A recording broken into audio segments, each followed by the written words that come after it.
lectures will be recording, and so you may have some questions during or after the lectures, so we will limit to a few, but later during the tutorial, the same questions you can discuss with the expert, so that is welcome.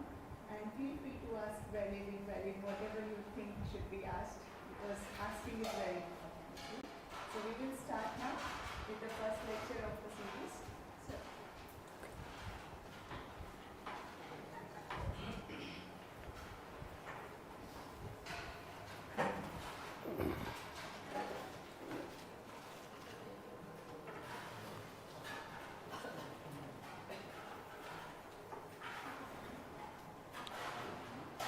So, can I start? Okay, all right. So, just a few things. I don't know, like, if they want, they can ask me questions right in the middle of the lecture. Instead of trying to carry the question over to the end of the talk. So, if you are very welcome to ask me questions. So, the whole purpose of this course is to make sure that you understand, the physics behind these materials, and ultimately, learn enough to use the technology for some applications. Okay. So, any questions, please stand up or raise your hand.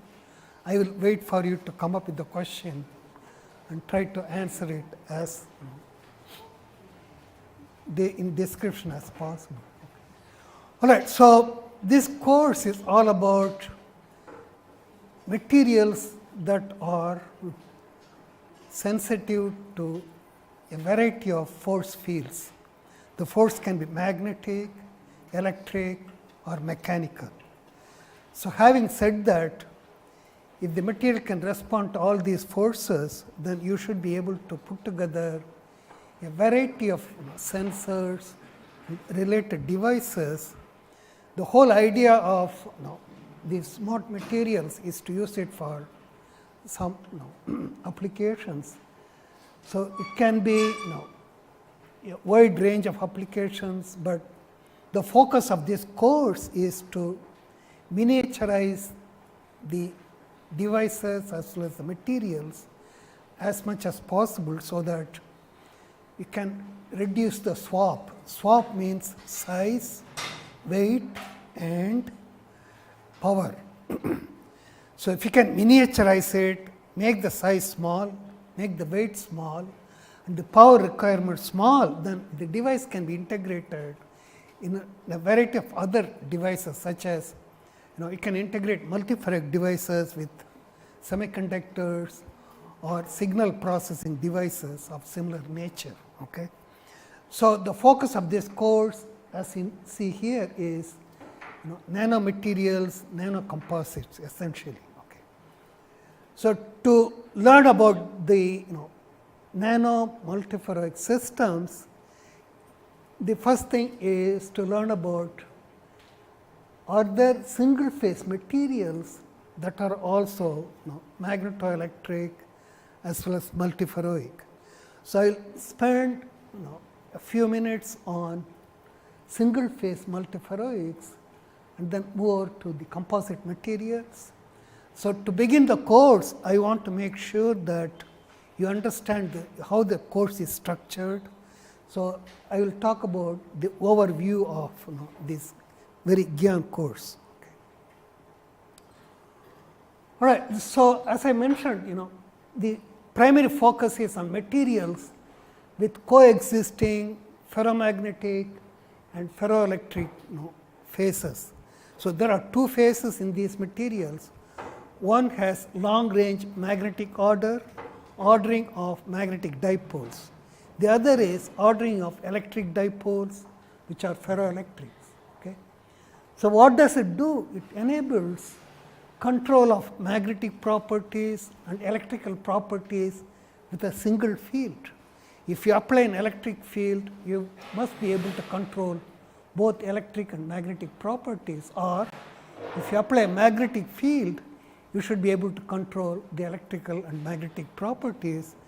That is something very unique about these multiferroics. And so, I will I have several talks on specific applications. So, first of all, we are going to discuss the materials properties, theory, and then we will move over to the applications part. So, the objective of this GIAN course is that you should be able to understand the basic physics of these magnetoelectric materials and the phenomenon. So, the second talk in this series will be on the phenomena and characterization and theory of these magnetoelectric materials. Then I will discuss what are the choices for these composites.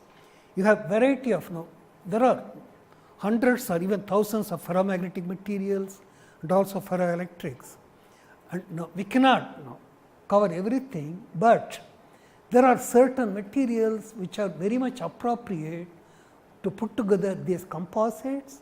So, I will discuss the best choice for the ferromagnetic phase and the ferroelectric phase, and also how we can build a bulk composite, thin film or thick film, a nanoparticle, coarser nanoparticles or coarser fibers of these composite structures, and how do you synthesize these materials, characterize them, and evaluate the magnetoelectric properties.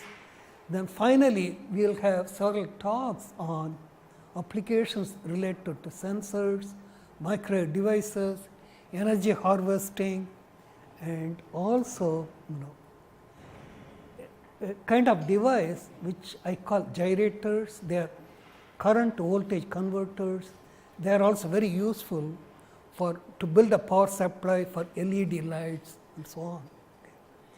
So, the goal is to provide you the basic knowledge in this new field, and also you should be able to, by the end of this course, you should be able to appreciate the physics behind it, and then hopefully build on it, and in your career you can do quite a lot of things if you want to stick with these materials and its applications.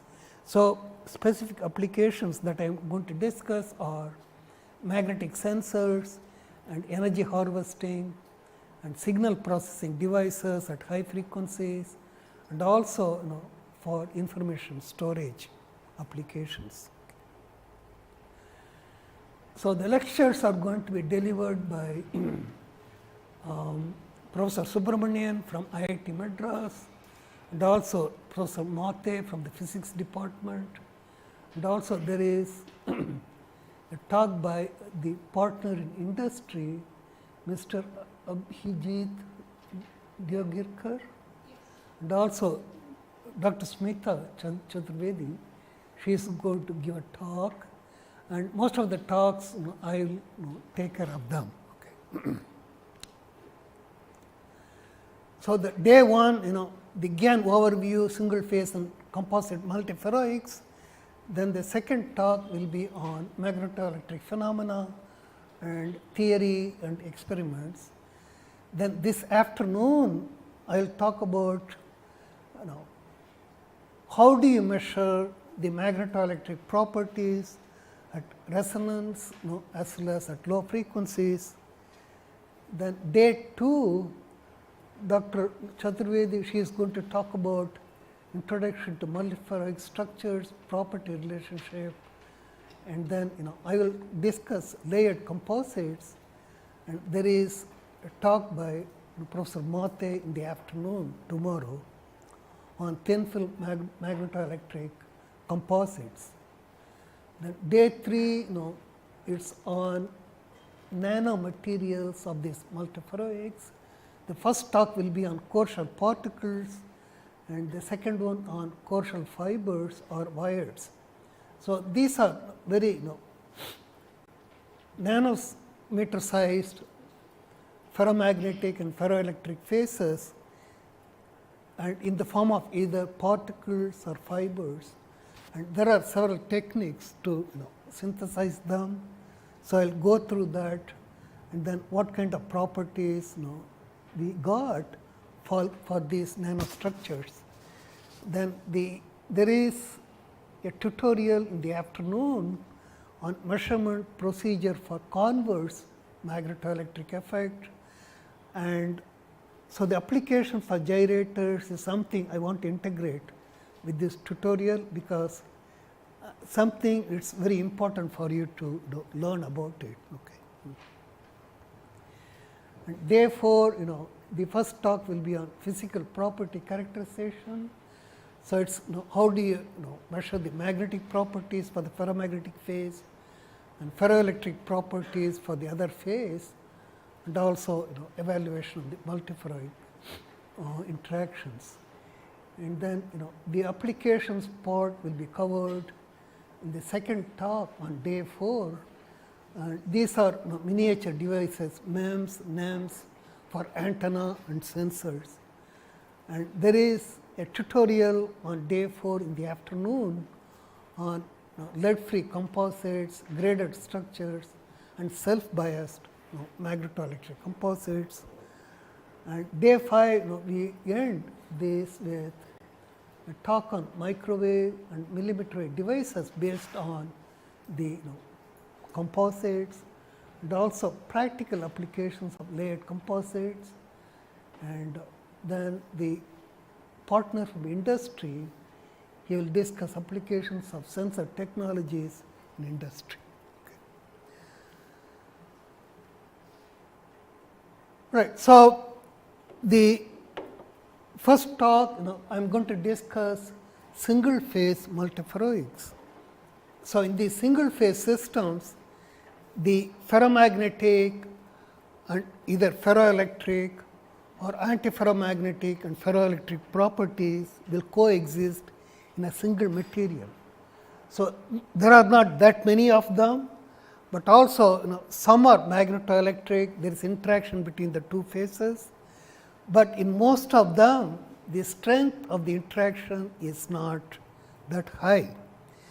So, composite is the one where you determine what phase to choose. You choose the ferromagnetic phase, and it is up to you to choose the correct ferroelectric phase, mix them together, come up with a material with superior properties that cannot be found in nature in single phase materials. So, that is the advantage of this approach. Okay. It is your choice, it is up to you to come up with the right choice and get the properties that you want. So, in the single phase materials, there are two types, type 1 and type 2. Then I will move over to composites. There are two types of composites, sum property and product property. Then I will end the talk, the first one, with magnetoelectric composites. So, multiferroics, these are materials with coexisting ordering of magnetic dipoles and electric dipoles. As you know, the magnetic dipoles are it is essentially a current. In the case of electric dipoles, you have a positive charge and a negative charge. So, you put together a dipole and it is stable. Okay. But there is no such thing as a magnetic dipole with positive pole and negative pole. Anything to do with magnetism, you know that there has to be a current to produce a magnetic field. Okay. So, in the case of magnetic ordering, you are talking about ordering of the magnetic moment attributed to electrons. So, electrons, they have a spin motion as well as orbital motion around the nucleus of an atom. So, when there is orbital motion of the electron, it is equivalent to a current. So, if there is a current, there is a magnetic field, that is what it is. So, those magnetic moments, if they order, then you have different types of ordering. Ferromagnets are the ones where all the magnetic dipoles are aligned parallel to each other. ferrimagnetism is similar to antiferromagnetic ordering. The only difference is in the antiferromagnets, two equal moments, neighboring moments are aligned antiparallel to each other. So, the net magnetic moment goes to 0, whereas in a ferrimagnet, one moment is larger in magnitude compared to the other one. So, if the resistance is up and the down moment is smaller, so there is a net magnetic moment. It behaves very much like a ferromagnet, but strictly speaking, it is not a ferromagnet. There is antiparallel moment in the structure, but the parallel and antiparallel, they are not equal. So, there is a net magnetic moment. So, it is very much like a ferromagnet. Okay. There are other types of ordering, helical and canted spin structure. If there is a need, I will talk about that, but I do not want you to give you too much information that is not needed at this stage. When it is appropriate, I will talk about it, you will get to know other types of ordering. Now, what is magnetoelectric effect? It is coupling between the magnetic and electrical subsystems. The coupling can happen by different means. Okay? That is not something that we need to worry about right now, but if there is coupling between the magnetic and electric subsystems, then if I apply a magnetic field, it should be able to alter the properties of the electrical system. So, that is called direct magnetoelectric effect. Or if I apply a magnetic field, it should be able to alter the properties of the electrical subsystem in the form of an induced polarization or similar one. Okay. So, the effect is either a magnetic field altering the ferroelectric polarization or an electric field altering the magnetization or magnetic anisotropy. There are several magnetic order parameters. It can influence all these parameters. Okay. So, in the case of single phase magnetoelectric material, it was proposed in the 1950s and first observed in chromium oxide Cr2O3. And in the single phase materials, there are two types, type 1 and type 2. So, before I talk about type 1 and type 2, you have to keep in mind that any single phase magnetoelectric material must satisfy two conditions. The ferromagnetic phase will be, what is going to happen is, it will break one type of symmetry which I call time reversal symmetry. The ferroelectric phase will break inversion symmetry. Just think about it for a minute. There are a lot of discussions about symmetry breaking, but it is very simple to understand. If I have a ferromagnet, all the moments are aligned parallel to each other, correct? Okay. What is time reversal? If I can reverse time, it does not mean that you have to go back to negative time. I told you that the magnetic moment comes from the motion of the electron. It can be either spin or orbital motion. So, let us consider the orbital motion. If the electron is going around in counterclockwise direction, electron is negatively charged, right. So, there is a positive current in the opposite direction. So, the current due to electron is in the clockwise direction, and from the right hand rule, the magnetic moment will be down, correct. Okay. Time reversal means you have to reverse the direction of motion of the electron. If I reverse it, what is going to happen? The current reverses, then the magnetic moment has to reverse from down to up. But in a ferromagnet, the moments, they always align in one particular direction. Just because you reverse the time, it is not going to just flip to the other direction. So, the ferromagnets will always violate the time reversal symmetry. It is not obeyed. And the other one is the ferroelectric. You have positive and negative charges. That's the electric dipole. And inversion means you have to put a mirror underneath. If I have a dipole, positive and negative, and inversion means I have to invert the dipole or put a mirror underneath. So that will reverse the positive and negative charges. So in one sense, the polarization is up. If I do the inversion symmetry, it has to go in the opposite direction. But in a ferroelectric, all the moments are aligned parallel to each other in a one direction. It won't reverse just because you put a mirror underneath or because of inversion.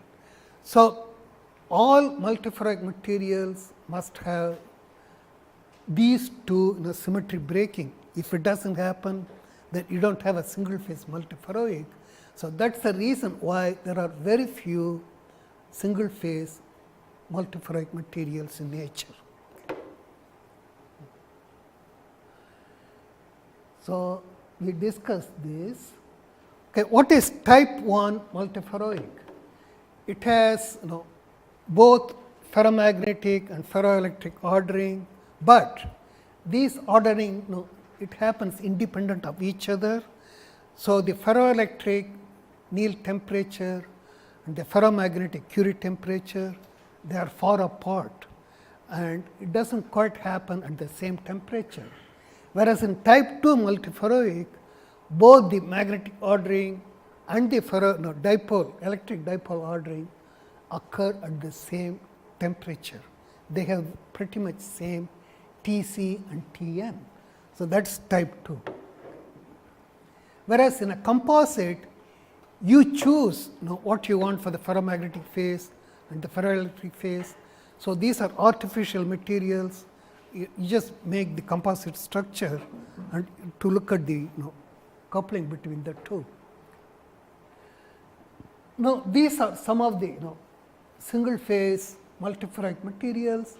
Now if I have a piece of a multiferroic, I apply a magnetic field, then it leads to a change in the ferroelectric polarization, and that's the equation that relates the induced polarization to the applied magnetic field. Alpha is what's called the magnetoelectric susceptibility. Okay. So, but most of the single phase magnetoelectric materials, the effect is present only at very low temperatures. There are few exceptions like bismuth iron oxide and chromium oxide. They are multiferroic and magnetoelectric at room temperature. So as an example, I have listed here a series of materials, the magnetic ordering temperature, and also the magnetoelectric susceptibility. It's very small, 10 power minus 12 seconds per meter. And chromium oxide, it has the highest value of 2.67, others are pretty low. Okay. Right. So type 2 materials, even though they are multiferroic, they have very, very small magnetization. You can look at the magnitude here. It's on the order of 10 power minus 1 to 10 power minus 4 for type 2, and the polarization is also very, very small for type 2 materials, whereas type 1 has a much higher magnetization and also higher polarization compared to type 2, but the composites have, since you choose the ferromagnetic and the ferroelectric phases, the sky is the limit. You can get whatever value you want when you put together a composite. Okay, so just to give you some idea about type 1 and type 2, the best example for type 1 material is bismuth iron oxide. There has been quite a lot of interest in this material. There are literally thousands of papers on bismuth iron oxide. This is one of them. In this talk, I have given some of the references, the journal references. You can go to these articles for more details. and the only way to keep up with the development in the field is to go through the journals and be familiar with what people are doing, and that is the only way you can advance the knowledge in the field, and also that will give you some idea about what something that others have not done that you could do. Okay. Now, this is it's on a bulk or a thick film bismuth iron oxide, and it has it's antiferromagnetic below 643 degree Kelvin, and it becomes ferroelectric below 1100 degree Kelvin. The crystal structure is distorted rhombohedron, and it's very well studied system. It has very poor conductivity. This is the conduction, its current J, and versus the electric field. Look at the magnitude here, it is anywhere from 10 power minus 8 to 10 power minus 12 depending on the electric field. So, overall it is pretty much an insulating material. So, the magnetization is anywhere from 0 to maybe 9 EMU per cc depending on the applied magnetic field, and the polarization is pretty good. It's more than 100 microcoulomb per centimeter squared, and this delta PR is what happens to the polarization when you apply a magnetic field. This is in Tesla, and up to 0.7 Tesla, it is 7,000 Gauss, and the magnetic field does affect the ferroelectric polarization by as much as 25%, and that is because the magnetic field alters the structure of the material, leading to a change in the displacement of the ion or an induced polarization. So, when they make thin film of the same material on strontium titanate, the film is produced by pulsed laser deposition, because when you put together a thin film on a substrate, the film tries to replicate the crystal lattice of the substrate. Because of that, there is what is called film substrate lattice mismatch. The lattice mismatch will produce a strain on the film that can alter a variety of properties, including electrical as well as magnetic or ferroelectric properties. I just mentioned that bulk bismuth iron oxide is antiferromagnetic, but this thin film happens to be ferromagnetic because of the strain produced by the substrate on the film, and that leads to a magnetization as high as 200 EMU per gram under high magnetic field. So, that is the saturation magnetization, it is pretty high. And also you can look at the polarization, it is a very good ferroelectric, and this is the piezoelectric coefficient. The piezoelectric coefficient is what happens when you apply an electric field to a ferroelectric, that will lead to a change in its dimension. So, if the length decreases, the width will increase. So, D33 is what kind of change occurs in the direction parallel to the applied electric field. The 3 means its direction.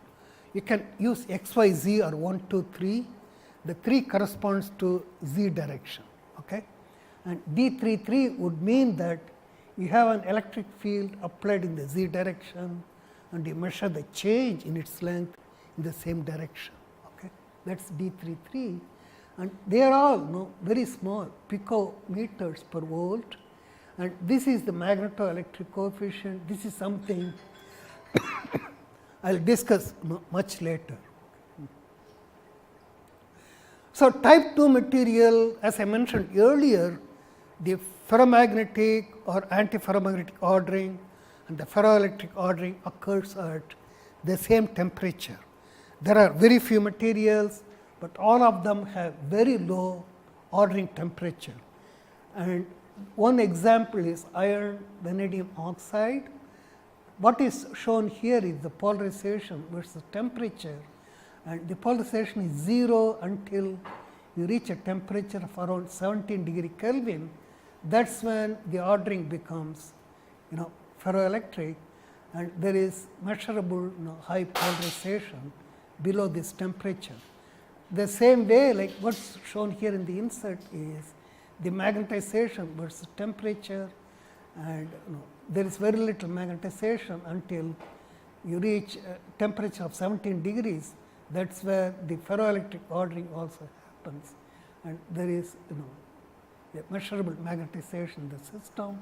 There is another example, nickel vanadium oxide, and this one shows only the polarization versus temperature.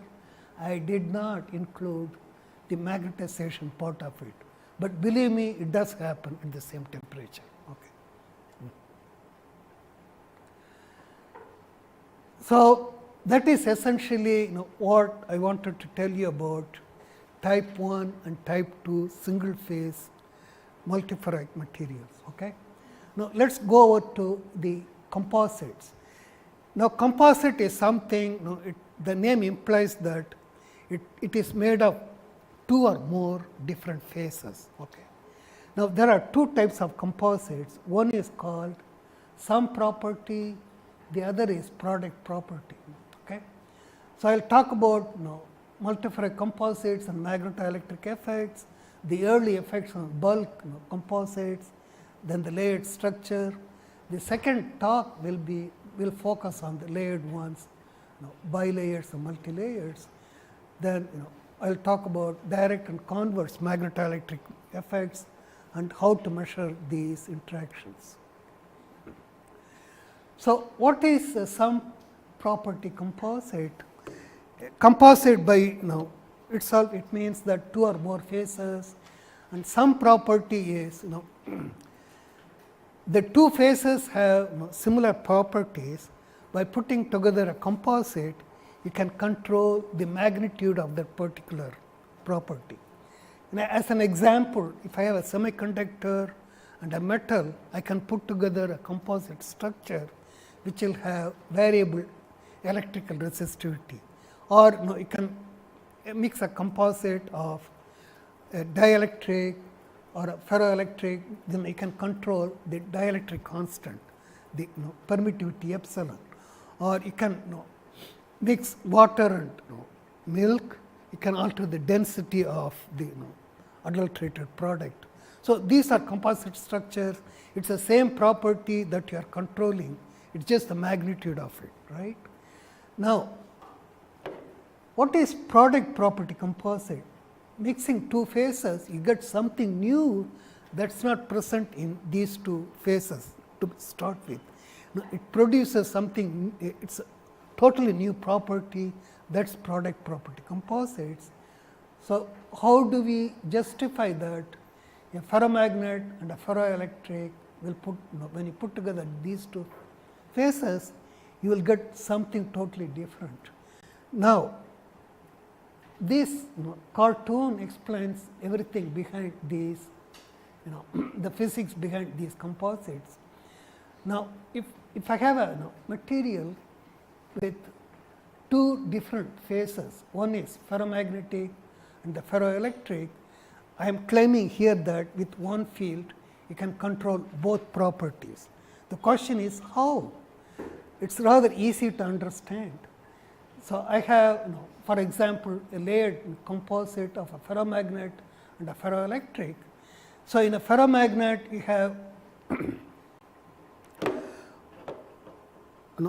there are regions in a ferromagnet, these are called domains, and each domain the magnetic moment is aligned in a particular direction, but as a whole there are domains in different direction. Ultimately, if you take a piece of iron, it is not going to attract another piece of iron, because the net magnetic moment because of these domains is essentially equal to 0. On the other hand, if I subject that piece of iron to a magnetic field, what happens is the external field will try to align all these domains in a particular direction. The domains grow, so in the direction of the field at the expense of those domains which are unfavorably oriented. So, the field will orient all these domains, and what happens is this orientation will also lead to a change in the length of the material. If you have a line of magnets, what is going to happen? All these magnets will attract each other. Ultimately, there will be a change in the length of the magnet. So, it's usually a decrease in the length. This is called magnetostriction. If length decreases in one direction, the volume of the material is a constant. If I press the material in this direction, it is going to expand in the width and the thickness. Okay? So, if you measure a negative change in the length, the other two directions will have a positive change. So, we are going to mainly deal with magnetostriction in different directions, parallel to the field, perpendicular to the field. One will be positive, the other will be negative, or the other way around. So, I want to make sure that you understand that anything to do with magnetostriction, it's not always a decrease in length, it can increase, and also any change in one direction, the change in the other two directions will be opposite in sign. So, if I have a layered structure like this, a ferromagnet and a ferroelectric, I apply a magnetic field, there is magnetostriction. So, essentially you are straining the material, there is a mechanical force, but these two phases are connected together at the interface. So, any shrinking or expansion of the ferromagnet will be transmitted to the ferroelectric. So, that will change the arrangement of the electric dipoles, or it leads to a change in the polarization, or it will produce a voltage. So, what you did here is by applying by a magnetic field, you are producing an electric field or a voltage. That is something unique. If I apply a magnetic field to a ferromagnet, you do not produce a voltage. The same way, if I apply voltage to a ferroelectric, you do not end up producing a magnetic field, whereas the composite put together will produce a different type of field compared to what is present in its phase. So, this is a strain mediated coupling. The mechanical strain is, it mediates the coupling between these two phases. That is what we call a product property. So, there are I want to stay away from very lengthy mathematics, but this is rather simple to understand. Now, when I apply a magnetic field, there is magnetostriction, that is dx dh. That mechanical force will produce a change in the polarization or piezoelectric effect. This mechanical, this shrinkage dx will lead to a change in the polarization dp. So, ultimately dp dh is the product of these two, which is a product property, and the dp delta p is alpha dh. Alpha is the magnetoelectric susceptibility. But what we measure in the experiment is what I call magnetoelectric voltage coefficient. This is a composite, to take a simple example, it is a bilayer of a ferromagnet and a ferroelectric, and you apply, just ignore this, you apply an AC magnetic field, it produces a change in the polarization by delta p, or you measure the voltage across the ferroelectric phase, that is delta V. Now, the voltage coefficient is the ratio of the induced electric field to the applied magnetic field, delta E over delta H. The electric field is voltage divided by the thickness, that is what this expression is. So, the voltage coefficient is voltage divided by thickness times the magnetic field. So, it has the unit of volts per centimeter Ørsted. Okay. Now, the alpha here, the magnetoelectric susceptibility is related to the voltage coefficient through this expression.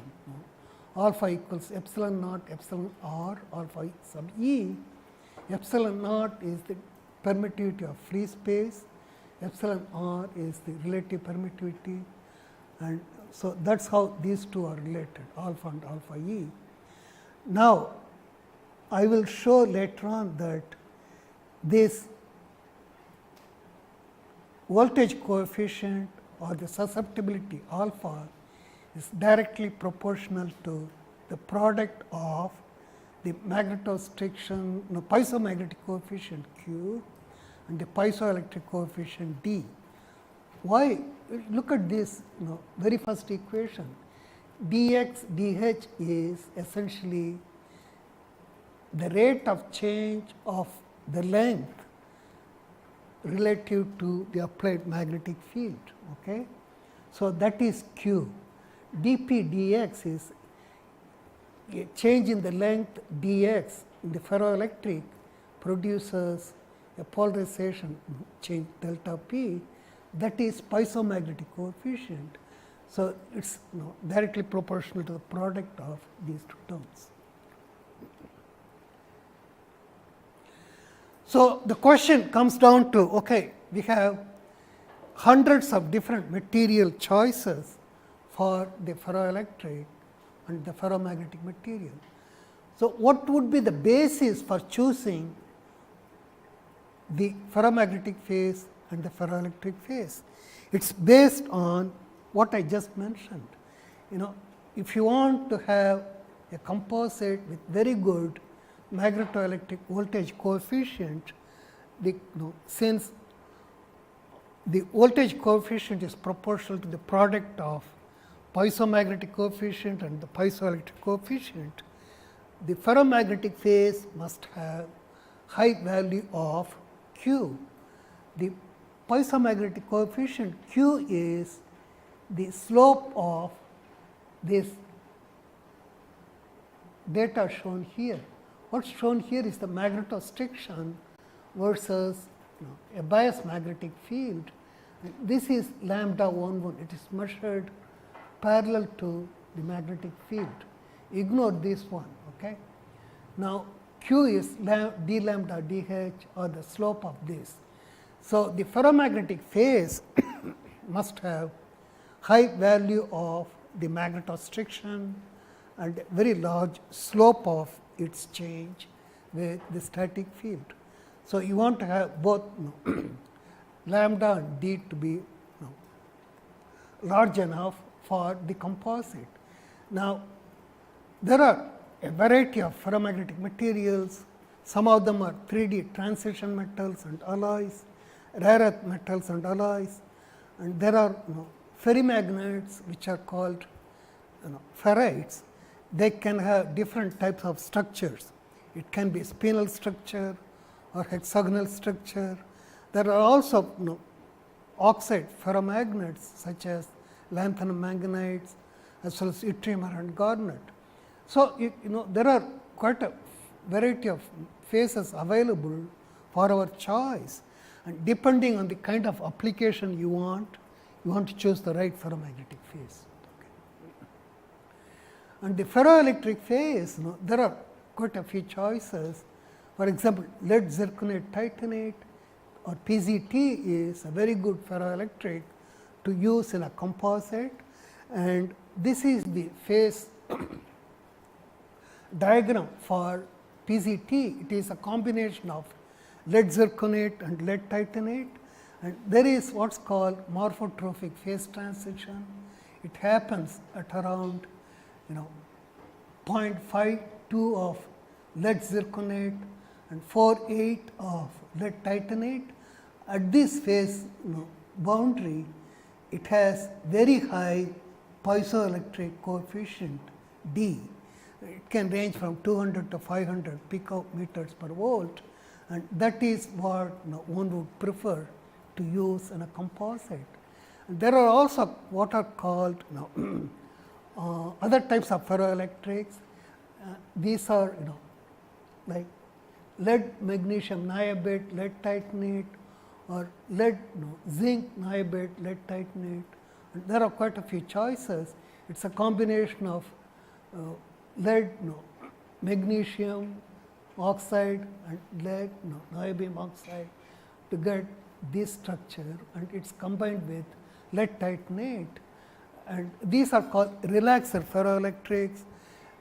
So, I will talk about how is it different from PCT, but the question here is, why are they so important? It has very high piezoelectric coefficient, anywhere from 1000 to 3000 picometers per volt. It is much higher than what you get for PCT. One could also use barium titanate, which is a traditional ferroelectric material.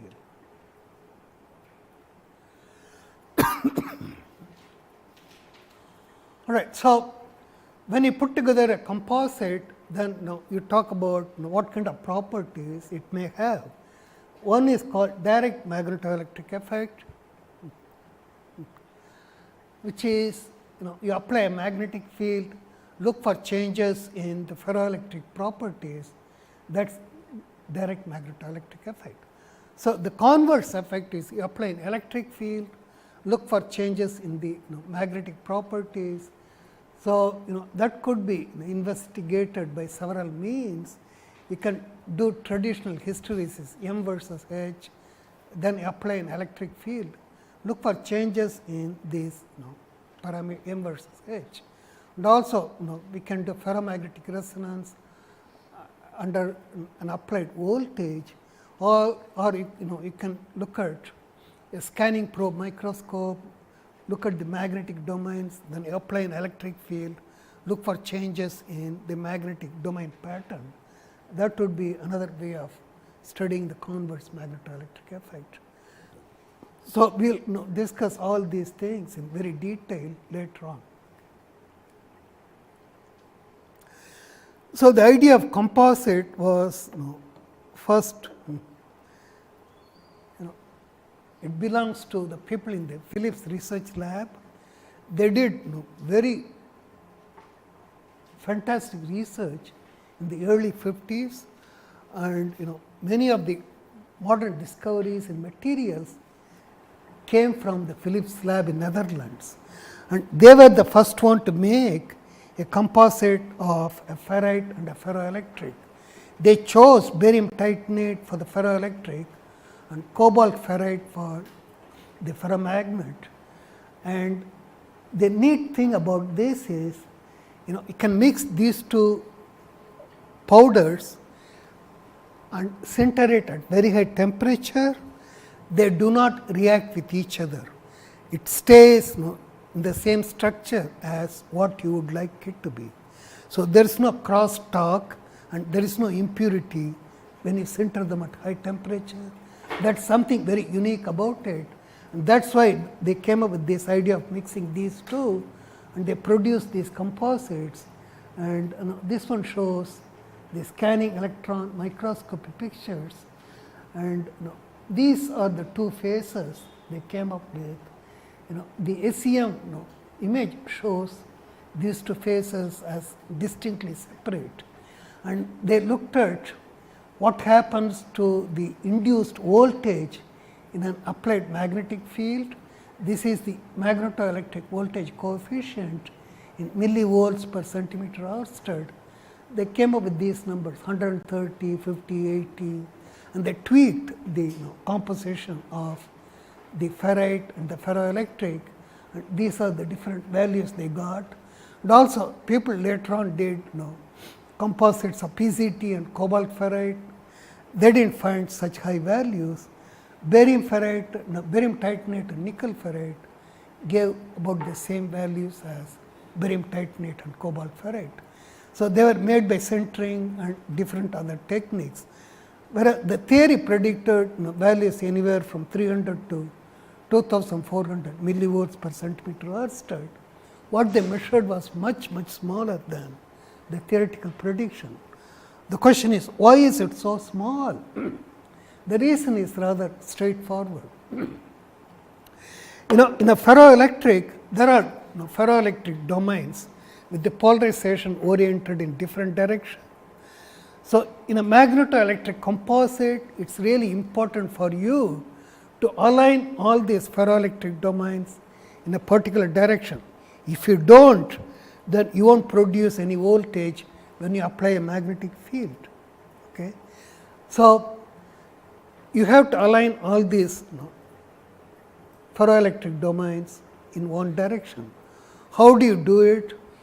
You slightly warm up the ferroelectric, apply an electric field, then cool it back down to room temperature. Most of them would line up in the field direction. So, it is polarized, it is poled, that is what it is called. This is poling a ferroelectric. Now, the question is, the higher the electric field, larger the poling effect would be, right. Now, when you mix a ferrite and a ferroelectric such as nickel ferrite or cobalt ferrite with barium titanate, what really happens is the composite has not so high resistivity. The reason is the ferrite has divalent iron. It is not supposed to have any divalent iron, but it does. So, that would give rise to hopping of electrons between divalent and trivalent iron. So, that would mean the electron can free flow between the divalent and trivalent. That means the resistivity of the ferrite is small. So, even though you mix it with a ferroelectric, the overall resistivity is small. So, you apply a very high electric field to pole it, there will be a huge leakage current, and you will not be able to pole all those dipoles in a particular direction. So, it is rather poor poling. So, if the poling is poor, the voltage that you produce is also low. So, that is the primary reason for low voltage coefficient for bulk composites. So, how do you overcome this problem? It is rather easy. All you need to do is put together a layered composite. So, I have a ferrite and a ferroelectric. They are connected at the interface. Then what happens is the overall resistivity is very high, because the ferrite layer and the ferroelectric layer, they are like two resistors connected in series. So, if even though one value is small, the other value is high enough, so that the net resistance is very high, you can apply a very large electric field to polarize the ferroelectric. Then when you apply a magnetic field, you can produce a much higher voltage response compared to a bulk composite. So, that is the reason the layered composites are better choice. And you see these numbers, what does it mean? You have two phases, right? Phase 1 may be a ferroelectric, phase 2 may be a ferromagnet. Now, each phase is connected to itself in all these structures.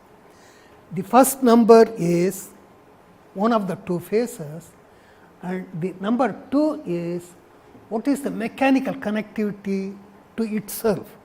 If I have a ferromagnetic layer as shown here, it is connected to itself in 2 dimensions, right? It is not connected to itself in the 3rd dimension. That means it is 2.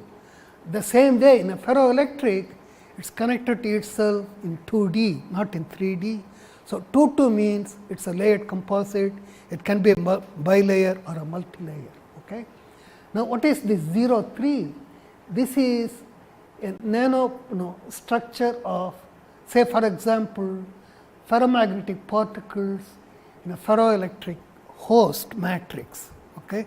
So, these particles are isolated, they are not connected to each other in any way. So, that is connectivity is 0. The 3 is the ferroelectric, it is a host matrix, it is connected to itself in all 3 directions, that is number 3. Okay. Then what is this 1, 3? It is a pillar of a ferroelectric in a ferromagnetic host.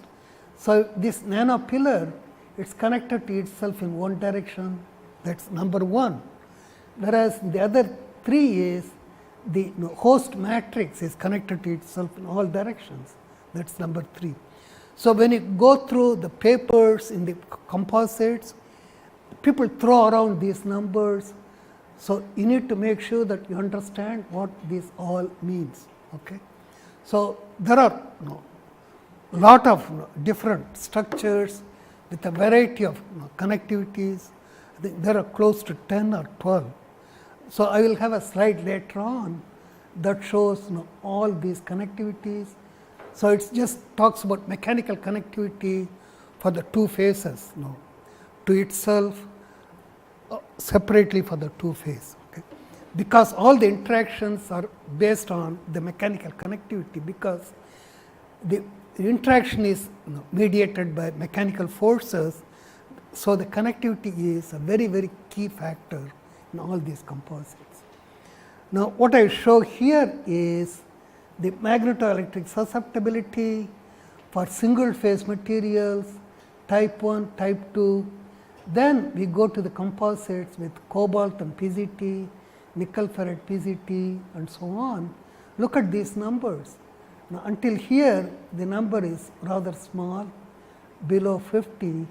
Then it takes off for the composites.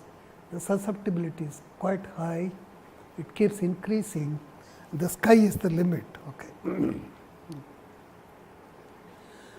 To summarize, you have, I just gave you an overview of this GIAN program, talked about single phase, multiferroics, the two types, type 1 and type 2, and then I mentioned that the type 2 and type 1 materials, the magnetoelectric coupling is rather weak, and it occurs only at very low temperatures, except for a few materials such as bismuth iron oxide, which are multiferroic at room temperature with a decent magnetoelectric susceptibility.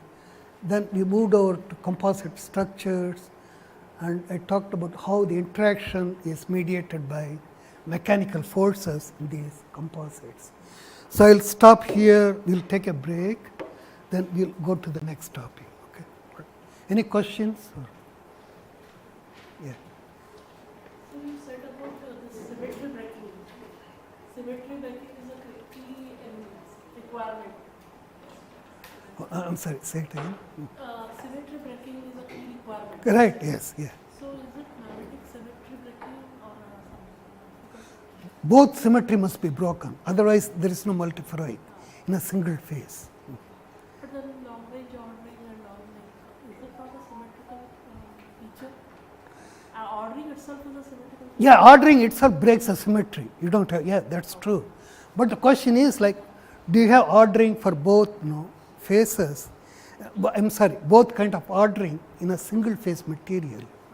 So, what I meant was symmetry breaking, since it is a key parameter, there are very few materials that would satisfy the symmetry breaking condition, and so that is why there are not that many single phase multiferroics.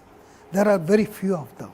Yeah. And I had read about something like some magnetic point groups are allowed and for observing this phenomenon. Yeah, right. Yeah, you are Can right. you a little bit elaborate on that? I did not get that point when I read it. Magnetic point groups and all, some magnetic point groups are allowed for observing this, and some are helpless in observing this phenomena. Only some are permitted and some are not permitted. Okay, that part I am not familiar. I am sorry. Even I did not get it when I. Where did you read this? Maybe the point group belongs to this criteria for symmetry breaking. Symmetry breaking. Yeah, if you bring symmetry breaking, then some point groups may not be allowed at all. So that's group theory, and then I'm not it. So. Yeah. Show some value of alpha I, magnetoelectric coefficient. Those are at low frequency or at resonance? Oh, it occurs at all frequencies. We will get to it soon. So you can make measurements as a function of frequency of the applied AC magnetic field or AC electric field. And the frequency, there is no limit to it. You can go from millihertz all the way to gigahertz or terahertz. So it's different frequencies, we have different phenomena and a variety of applications. So, there is no limit to a certain it is not limited to any frequency range. So, it is your imagination really, you can go. What factors should be considered while synthesizing the composite?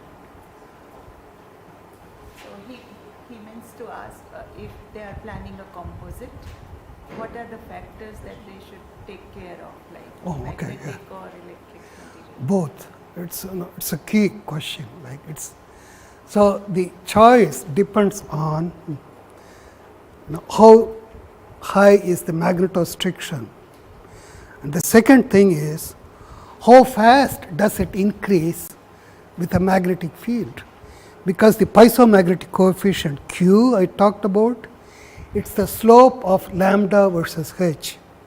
So if there is a rapid increase, it means that it will produce a much higher mechanical strain under a magnetic field, because most of the phenomena that we are going to discuss, we apply an AC magnetic field. AC field means a rapid variation in the field strength. That means you want a pretty good variation in the mechanical response. So the Q must be high.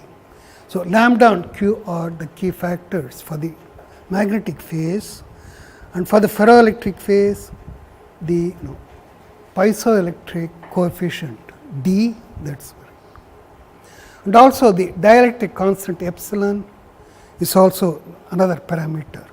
So the ratio of D to epsilon is a key factor, because there are pure piezoelectrics, they are not ferroelectric, they have very small D value and epsilon, but the ratio is much higher than traditional ferroelectrics.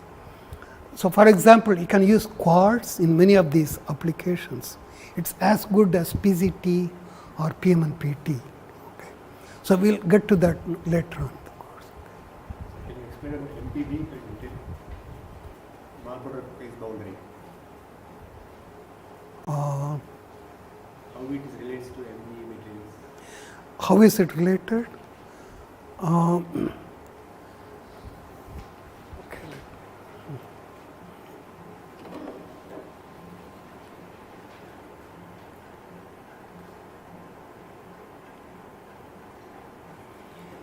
Yeah, look at the first equation. dP dH is the change in the polarization when you apply a magnetic field. So the first term is dx dH, that is change in length x when you apply a magnetic field. That is piezomagnetic coefficient Q. The second term dP dx. So a change in the length dx will produce a change in polarization dP, that is piezoelectric coefficient. So alpha is the product proportional to the product of Q and D. So when you do theory modeling, there is another factor which I haven't shown there yet. It's Q D over epsilon. So D, the ratio of D to epsilon is also a key factor. So some of the piezoelectrics have better D over epsilon ratio than PCT or PM&PT, and they are very useful for devices. For example, you can put together a miniature sensor of aluminum nitride, which is a piezoelectric, and med glass, which is a ferromagnet, and that has very high sensitivity. And people in Germany, they have fabricated sensors and arrays for magnetocardiography. The heart produces magnetic response. It's a current. So whenever there is a current, there is a magnetic field. So you can use sensors of these to measure the field produced in the heart. Then that's called magnetocardiography. You can map the magnetic field. Okay.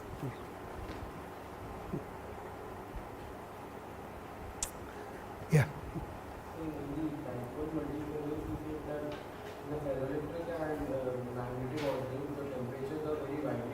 Okay. And in composite also the components are widely, they are different properties, ferromagnetic and ferroelectric. So what is the difference between type 1 and composite? Oh, type 1, they have very poor coupling between the two. The type 1 has two separate ordering of the magnetic moment and the dipole moment, electric dipole. They occur at different temperatures. So, at some temperature they will coexist, but the coupling between them is very, very weak. Whereas in a composite, it's very strong. That's the key difference. Okay. So, when you measure the magnetoelectric susceptibility for type 1, it's extremely small. That was the final slide I showed.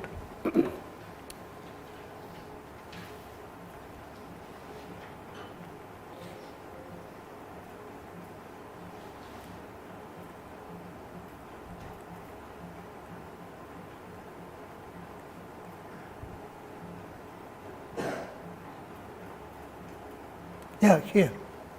So, yttrium iron garnet, terbium cobalt oxide, chromium oxide, terbium aluminum oxide, these are single phase multiferroic materials. The susceptibility, the scale is 10 power minus 12, it's less than 100 times 10 power minus 12 seconds per meter. So, above that you have cobalt PCT, which is a composite, nickel ferrite PCT, nickel PCT, mid glass PCT, and terphenol D PCT, they have much higher, it goes up to 10,000 times. Okay. So, you compare 1 to 10,000, it's a huge difference. All right, okay. So, shall we take a break for 5 minutes? Okay. Yeah.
Okay, good. Yeah. So it's on. You can put it mobile or other pocket. That's okay, I'll leave it here. Otherwise, the frequency. Yeah.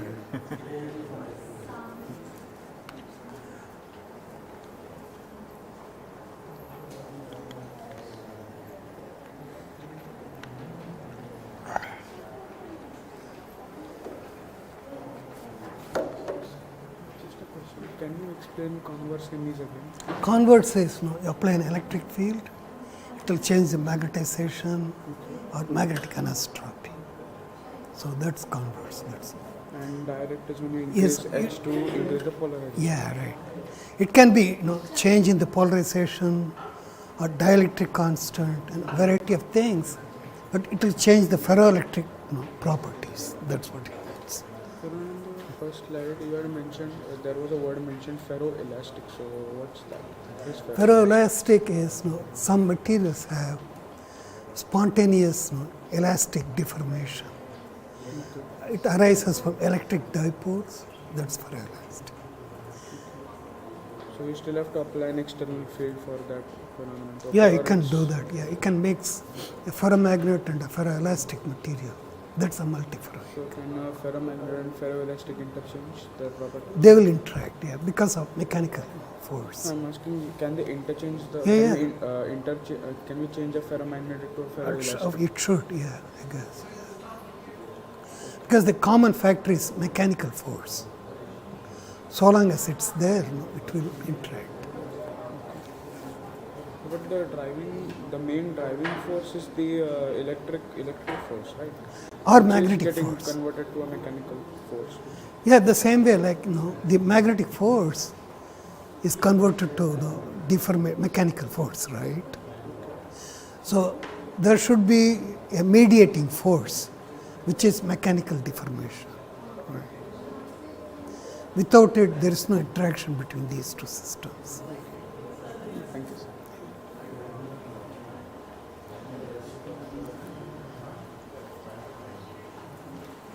Recorded in this format. Just ignore this. You apply AC magnetic field, produces. So it came out okay? Yes.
this lecture, the second one, I came up with 53 slides, and we are not going to do it in 1 hour.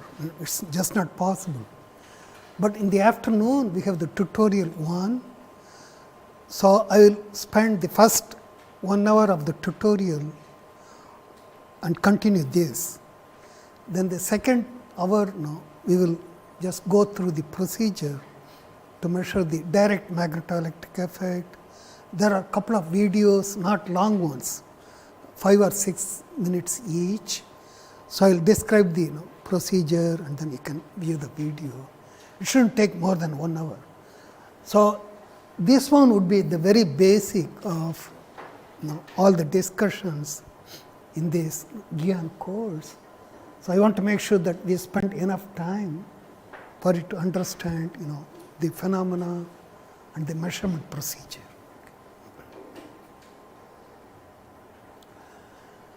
So we'll talk about, what are the various ways of measuring the direct magnetoelectric effect, which we define as the response of the composite to a magnetic field, the response in terms of changes in the ferroelectric properties. It can be polarization, it can be dielectric constant, or even the ferroelectric domains under a magnetic field. So we'll discuss the low frequency magnetoelectric effect, and then what happens is, you can apply the magnetic field at a variety of frequencies. There is no limit. So if I have a bulk composite or a layered structure, I change the frequency of the magnetic field. The frequency may be exactly the same for the frequency of acoustic waves. You should be able to excite standing waves in the composite, so which would mean that the mechanical deformation you produce will also peak. By changing the magnetic field frequency or the electric field frequency, you can excite acoustic waves, which are mechanical waves, leading to very high mechanical deformation. So you should have the highest possible value for the magnetoelectric coupling coefficient. So these are acoustic modes. It can be a bending mode or a longitudinal mode. Why would a composite bend? I have a ferromagnet, I have a ferroelectric, agreed? You apply a magnetic field, so the ferromagnet may shrink, but the ferroelectric doesn't really respond to a magnetic field. It will try to maintain its length, whereas the ferromagnet will shrink and leading to a small bending, right? It has to. If it shrinks, it will bend up. If the ferromagnet expands, it will bend down, correct? So if I change the frequency, then I can produce bending waves, like bending acoustic waves, and that can also lead to very high magnetoelectric coefficient. So you can adjust the frequency of the AC magnetic field or the electric field to produce acoustic waves at bending frequency or longitudinal modes or the thickness modes. You can excite standing waves in the thickness, width, length, or just pure bending waves. All these are resonance modes. That is the way of enhancing the magnetoelectric coupling. Many of the magnetic sensors they use based on this technology, they operate at resonance mode, because if you don't have the resonance mode, the response of the composite is rather small compared to at resonance mode.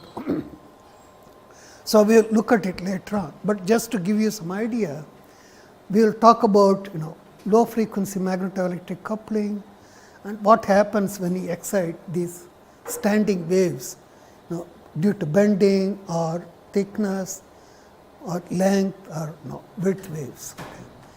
Then also I will discuss some models we did for nanocomposites and also nonlinear magnetoelectric effects. So, the converse effect is the effect of the electric field on magnetic properties. It can be magnetization or magnetic anisotropy, or you look at the magnetic force microscopy and you look at the magnetic domains, then you apply a voltage or electric field, the domain will undergo a change. You can measure the MFM amplitude or phase based on what happens to the phase or the amplitude under electric field. You can put together estimate of the converse magnetoelectric effect. Okay. So, these are different ways of measuring some of the interaction between the two phases. So, the direct magnetoelectric effect is what happens if I apply, say it can be, you can apply a DC field or an AC field, but we have a lot of interest in what happens under AC magnetic field, because the AC field frequency can change. So, you can come up with depending on the frequency a variety of applications, and that is the reason why we mainly focus on the AC fields. Now, if I apply AC magnetic field, there is a change in polarization, and these two quantities are related through this expression, and alpha is the magnetoelectric tensor. And so, you define alpha with the superscript h, that means you are applying a magnetic field, and that is equal to the change in polarization to the applied magnetic field. And as I mentioned earlier, we measure the voltage coefficient, and that has the unit of volts per centimeter Ørsted, or in the MKS system it is volts per ampere. Okay. That is because if you look at the magnitude, just look at the equation. This is in the MKS unit, delta V is in volts, D is in meters, and H is in amperes per meter.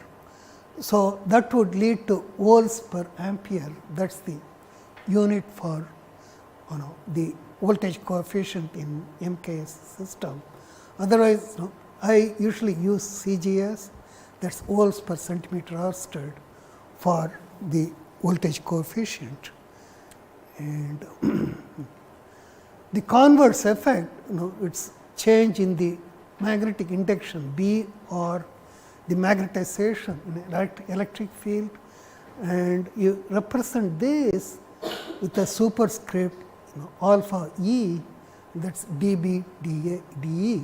So, and you can show that the alpha in the two cases, they are one and the same, they are not different.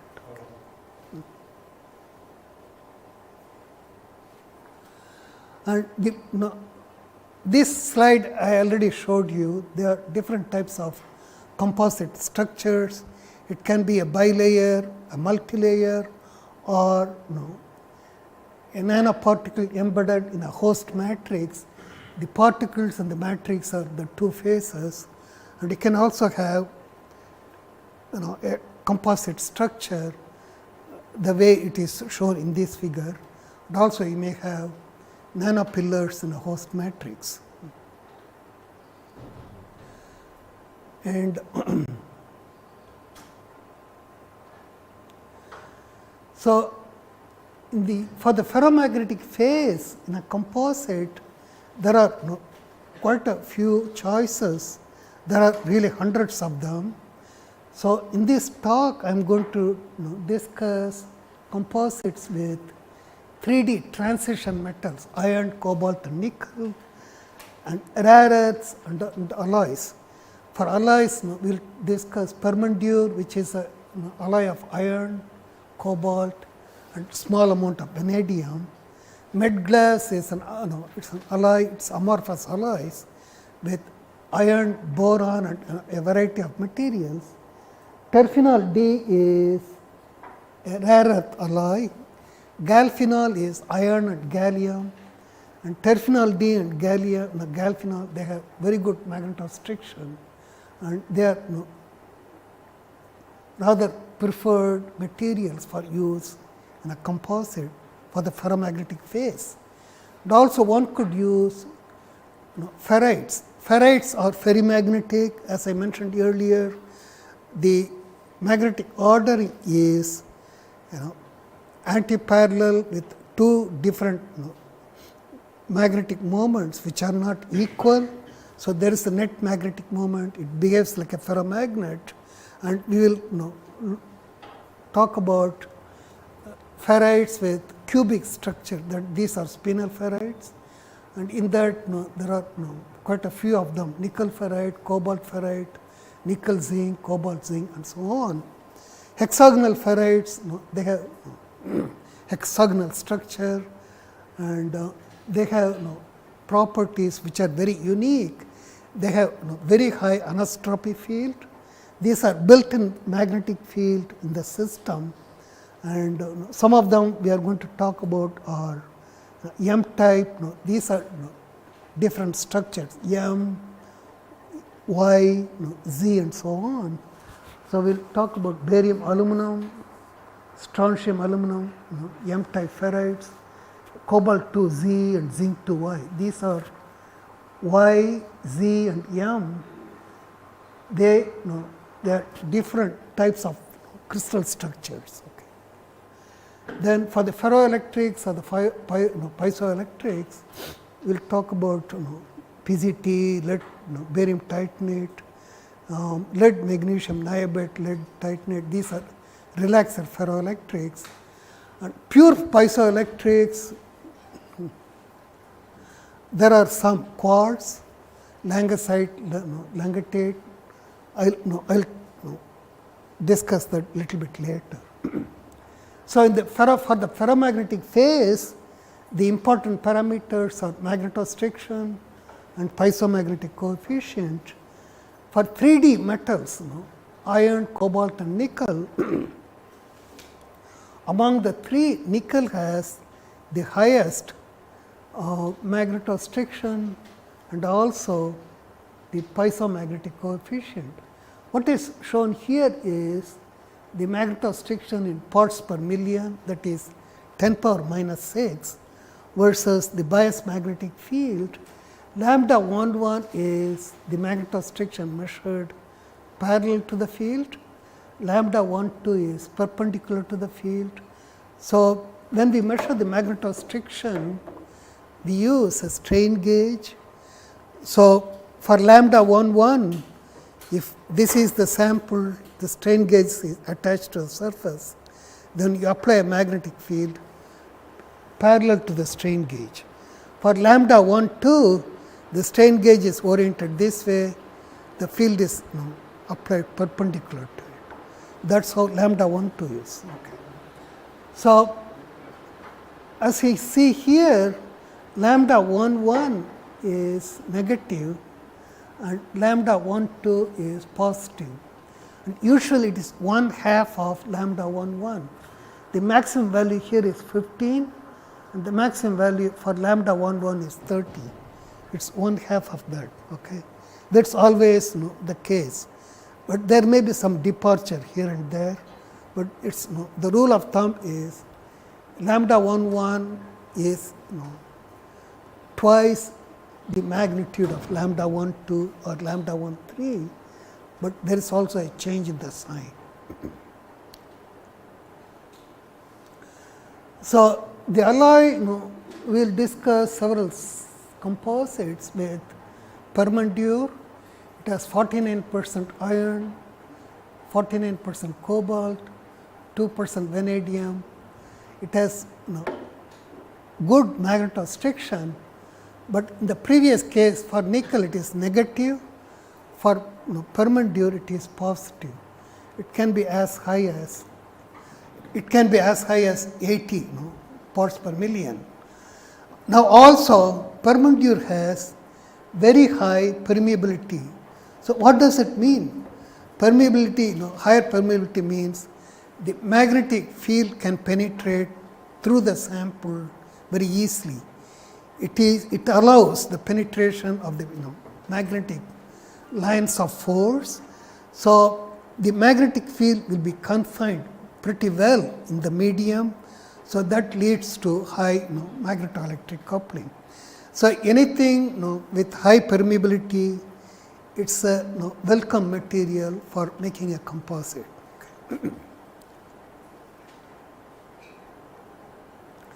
Med glass is another material with very high permeability. It can be as high as 100,000.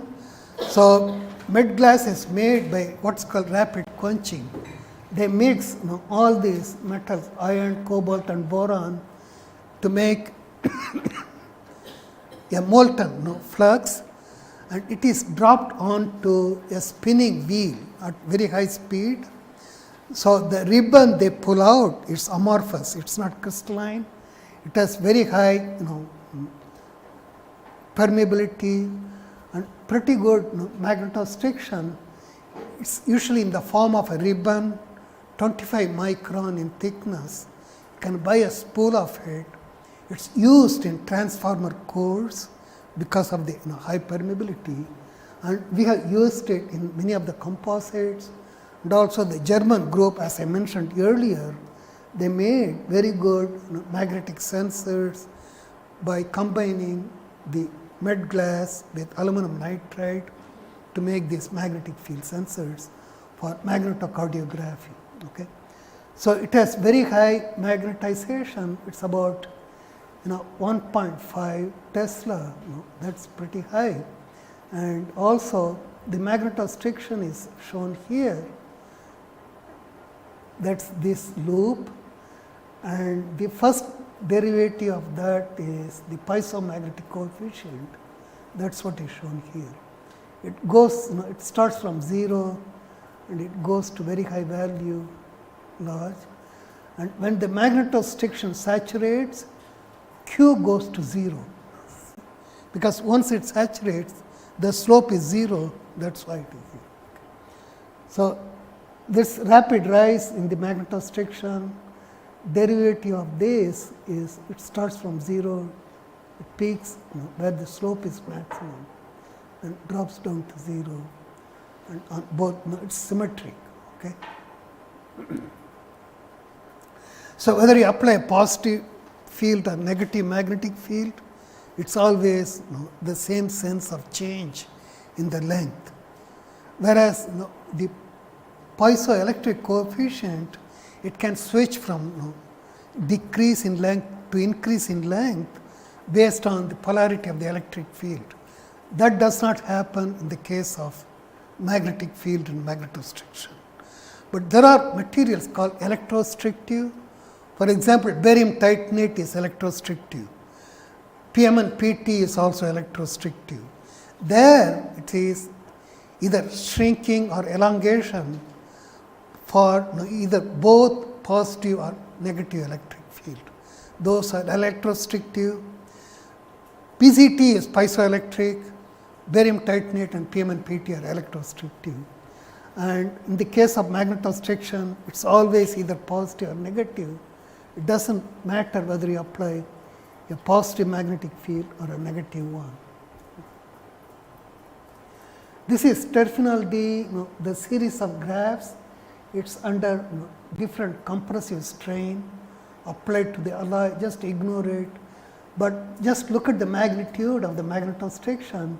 It's quite high, on the order of a few hundred or 1,000, depending on the magnitude of the magnetic field, and it has terbium and dysprosium and little bit iron. But the problem with terphenol D is it's not easy to machine terphenol D, and it's highly susceptible to oxidation.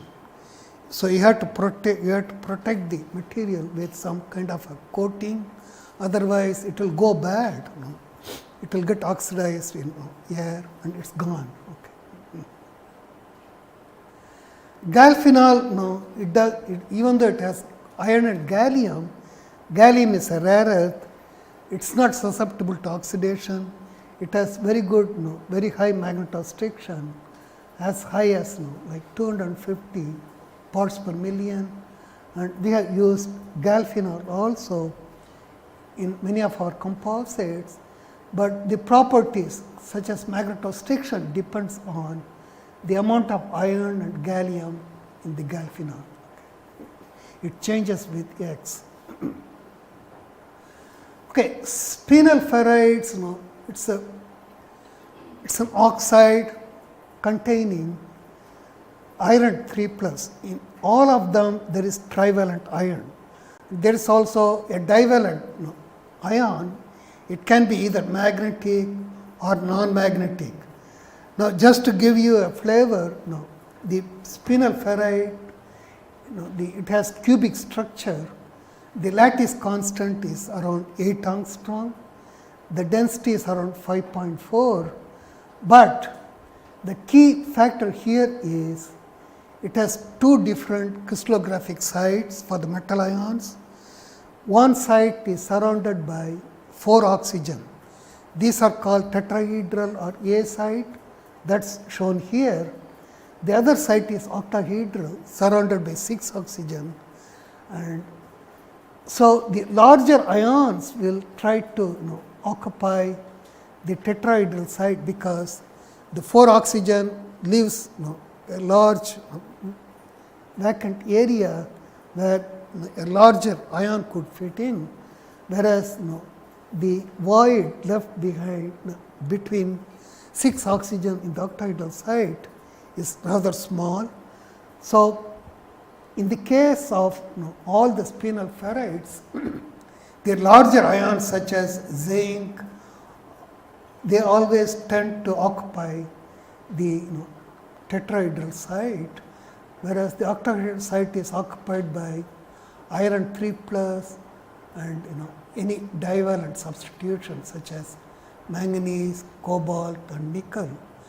So, the magnetic structure is, so you have iron 3+ also in the tetrahedral site or A site, and they are oriented in the direction opposite to the magnetic moment in the octahedral site. So, for example, this one here, it shows iron 3+ in A site. This is a metal ion. It can be manganese, cobalt or nickel, and these moments will be aligned parallel to each other, but opposite to the moment in the A site. So, the net moment arises, it is equal to the difference between the two. And they have very high Curie temperature, 600 to 900 degrees Celsius. So, any device you make with spinel ferrites, they can work at much higher temperature compared to other choices such as iron, cobalt and nickel. If you go to very high temperature, they get oxidized, they will go bad, whereas these are already oxides, they have pretty good Curie temperature, and you don't have to worry about oxidizing any metal. Okay. And they have decent magnetization at room temperature. Permeability is anywhere from 100 to 100,000, especially manganese ferrite, it has very high permeability. And also, when you put together a device operating at high frequencies, such as microwave or millimeter waves, you would rather use a ferrite because it has low losses at high frequencies compared to metals. They have very high losses at high frequencies. These are eddy current losses, and you are familiar with eddy currents. I am sure that when the frequency goes higher, the eddy current losses go higher too. And this is the structure for when I substitute zinc in some of the ferrites, for example, nickel ferrite, it has some unusual properties in the sense that zinc will prefer to go to the tetrahedral site, so it will knock some iron from tetrahedral to octahedral site. So, you can increase the magnetization for the ferrite by substituting a non-magnetic ion, and also it has little bit higher magnetostriction and higher piezo-magnetic coefficient, but I don't want to confuse you with too many details.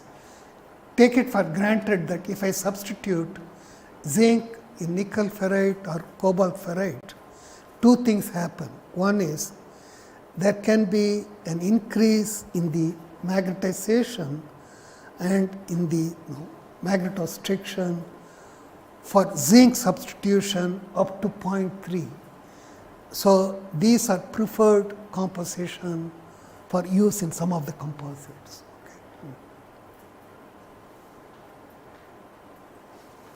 Okay.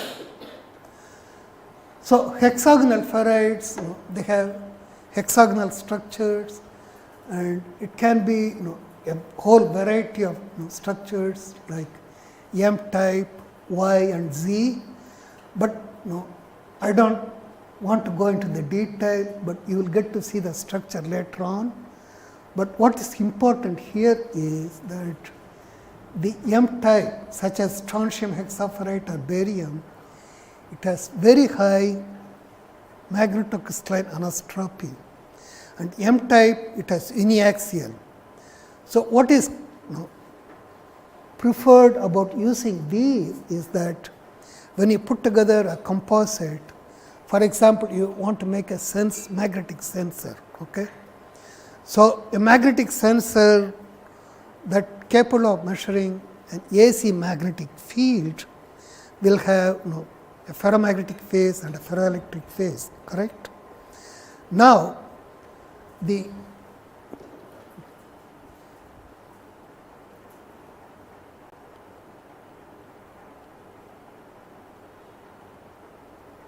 okay, look at this. For example, this is magnetostriction versus bias magnetic field. Now, if I don't apply any bias magnetic field, but I apply an AC field at 0 bias. Look at this. What happens if I apply an AC field at 0 bias? Is there any AC mechanical strain? No. Just imagine like this is the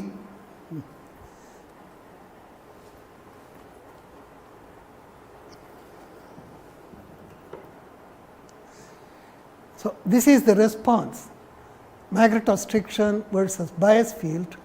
So, applying an AC field here without any bias would mean that you are applying an AC magnetic field at this point. So, corresponding mechanical deformation, there is nothing. On the other hand, if I apply an AC magnetic field at 100 Oersted of bias field, then the AC magnetic field will vary like this. The corresponding mechanical force will be something like this, correct? So, that would mean that to realize a sensor of AC magnetic field, you prefer a bias magnetic field. Okay? That is understood. If I want to put together a sensor array for magnetocardiography, each sensor element must have a bias field. So, you have to have a magnet associated with each element. So, in an array you may have 100 or 1000 sensor elements, and each one will have its own magnet. That is a mess. There will be crosstalk between these magnets that will ruin the whole sensitivity, and the whole system goes, it is not going to serve the purpose, it is waste of time. So, what you could do is, you can make a sensor element which is self-biased. So, that means there is a built-in magnetic field in the composite itself. That is where the hexagonal ferrites are key element in this whole scheme.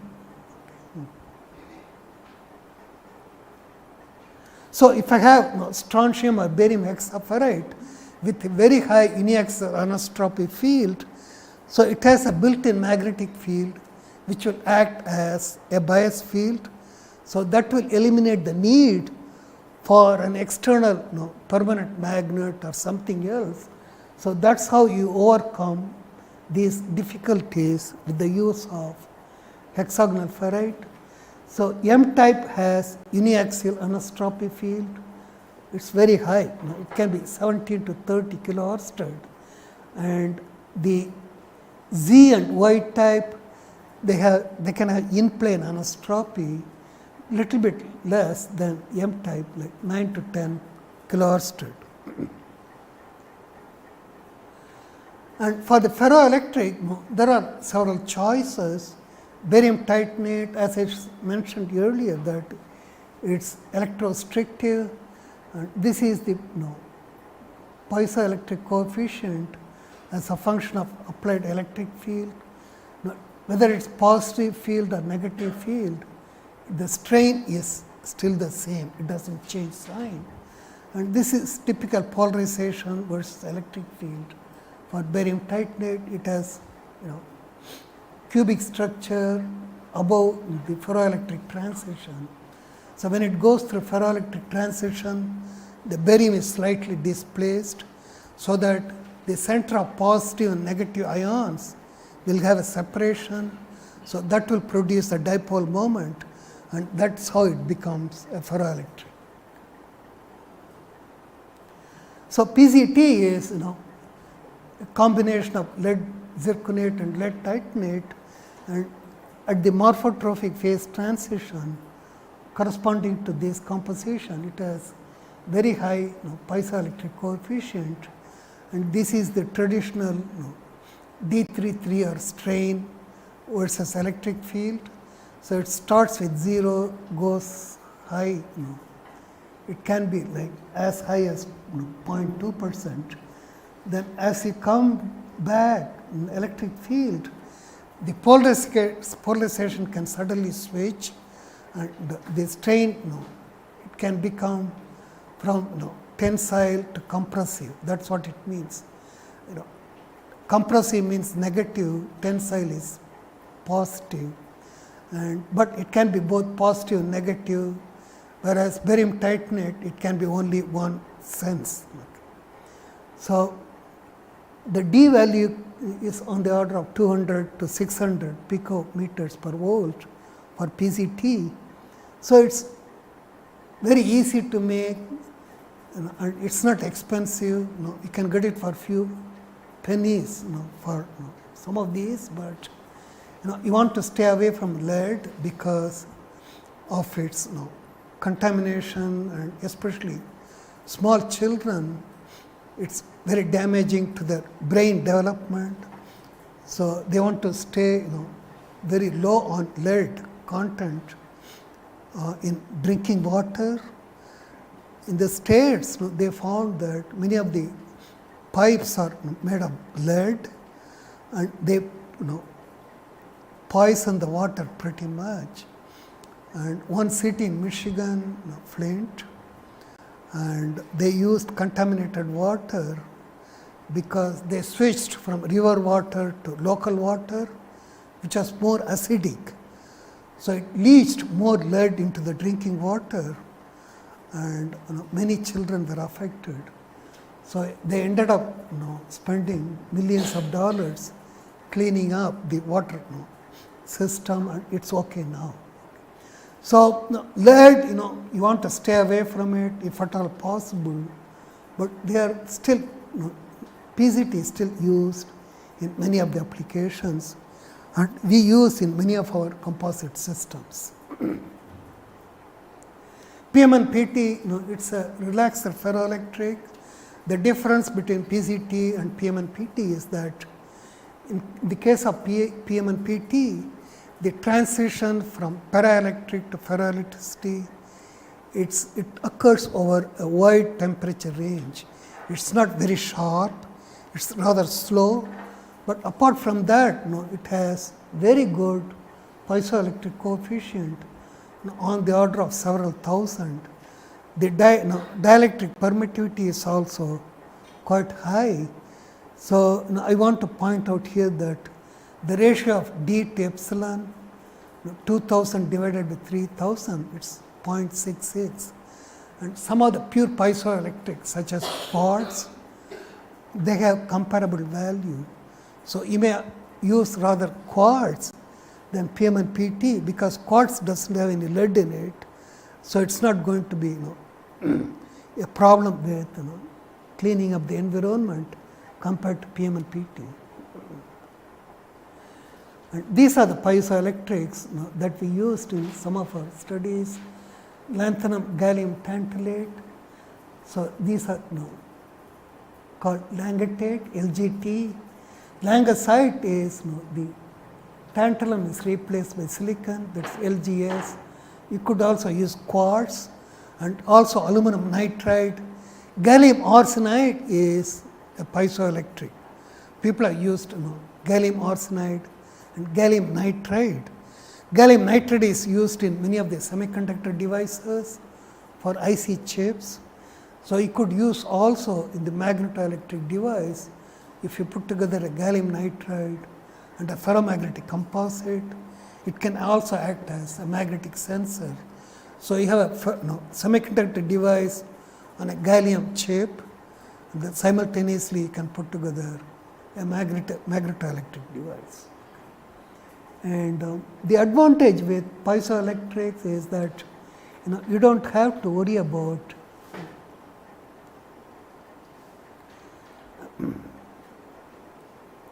this is polarization versus electric field. There's a hysteresis, there's a loss associated with it. If you look at the polarization for a dielectric, it will be a straight line through the origin. It's a straight line. The dielectric, the piezoelectric coefficient is also it's linear, and there is no hysteresis loss. And they are also very good at, for use at very high temperature, whereas in a ferroelectric you have to worry about what is the ferroelectric Curie temperature.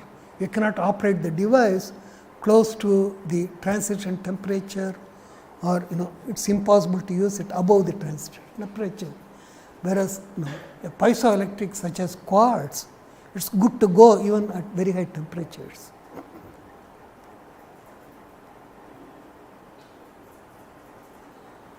All right, so we will talk about now measurements of direct magnetoelectric effect and the theory. I don't want to go into too much mathematics. There are some equations. I just point out what the important factors are. Apart from that, there is no need to go through the first principles calculation. Okay.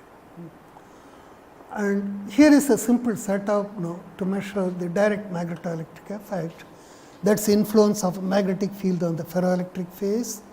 And what you need is, you have to apply for the voltage coefficient a bias magnetic field and AC magnetic field. You can apply a bias magnetic field with a solenoid or an electromagnet or a permanent magnet, doesn't matter. With a permanent magnet, the field is constant, but if you want to measure it as a function of bias magnetic field, then you must use an electromagnet or a solenoid. The AC magnetic field can be produced by a pair of Helmholtz coils. The measurements can be done for a variety of field orientations. What's shown here is two orientations, one which I call transverse. In this case, the ferroelectric phase is pre-poled. You align all the electric dipoles perpendicular to the length of it. So the poling is in this direction, right? Then you apply the DC magnetic field and the AC field parallel to the plane of the bilayer. So this is dimension 1, dimension 2 is the width, dimension 3 is the like XYZ, this is perpendicular to the bilayer. So, alpha E31 would mean that you are applying the magnetic field both AC and DC along direction 1, and you measure the voltage across the thickness of the piezoelectric phase. Okay? And in the second case, all the fields are perpendicular to the bilayer. The electric field, the poling is done in this direction. The AC and DC magnetic fields are also along direction 3, and then you measure the induced electric field or the voltage in this direction. That is all that. So, how do you calculate the voltage coefficient? The basic equation is the strain at the interface. This is the interface between the ferromagnet and the ferroelectric phase. That is given by this equation. The first term is the elastic effect.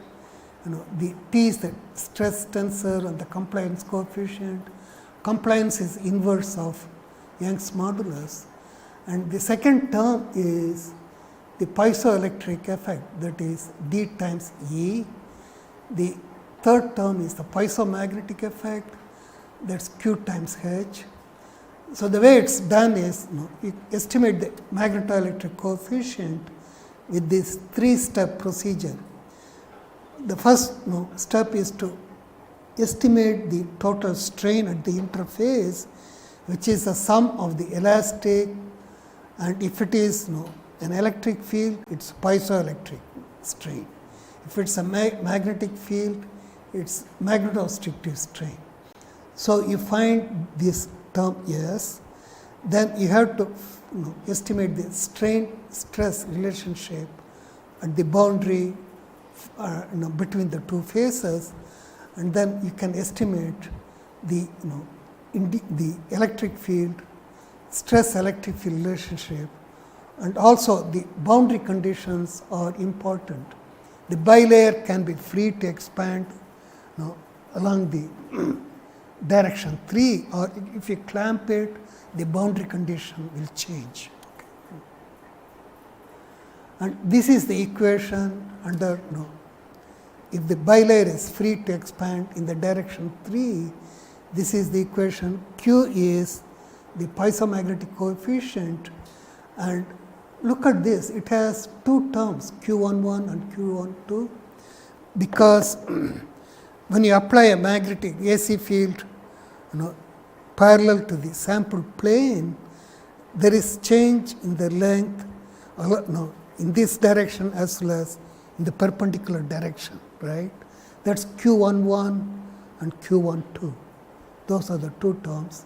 And D31 is the piezoelectric coefficient that is important is D33, because the ferroelectric phase is poled in this direction, but the term that couples to the magnetic field is D33, but D31 is the coupling term to any change in the length and the width of the ferromagnet due to the magnetic field. So, those are the different terms, and also you have S is the elastic coefficient for the piezomagnetic phase and the piezoelectric phase, and this V is the amount of the two phases, like 1 minus V is if V is the amount of volume fraction for the PZT, 1 minus V is the volume fraction for the ferromagnetic phase.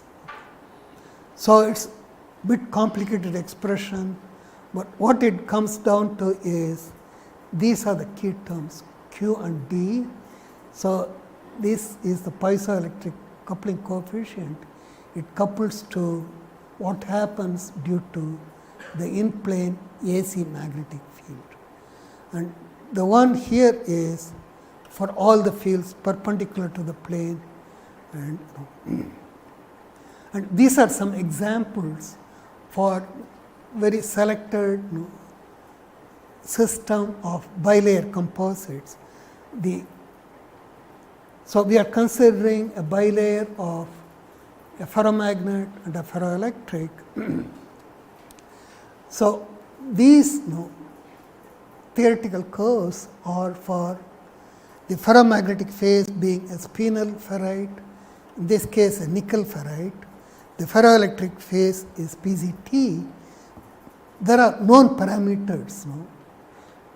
You can estimate the Q values and D values which are given in the literature, or you can take the measured values and come up with these theoretical estimates. What is given here is the magnetoelectric voltage coefficient under two conditions. One is the bilayer is free, or the bilayer is clamped with an external force. You can take for example, you can take a bilayer and then clamp it with a C clamp, or any type of mechanical force to squeeze it, or you clamping, you can do it with just putting the composite between two fingers and then make sure that it doesn't have the power to expand or contract in the perpendicular direction. When you do that, the boundary conditions at the interface will change.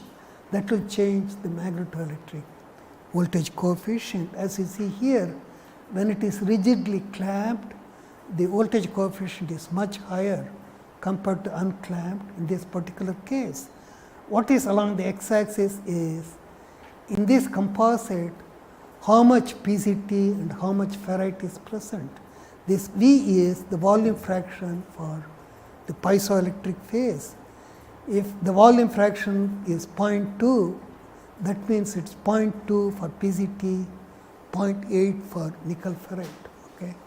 So, it peaks around 50-50, that is what the peak value is. So, when the composite has equal volume of nickel ferrite and PZT, that is when the response of the sample is maximum.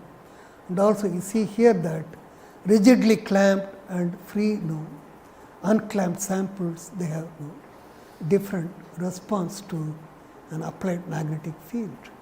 And these are in plane magnetic fields. This one is magnetic fields perpendicular to the plane, and this one is in plane longitudinal. The PZT is poled in this direction, all the magnetic fields are also in this direction.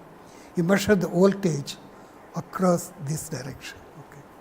And I haven't seen any experiment for this particular geometry. And these are for similar graphs for cobalt ferrite, barium titanate, and once again it's for three different orientation for the fields. The top one is for in-plane magnetic field, the middle one is for out-of-plane magnetic fields, and the third one is for all the fields parallel to the sample plane.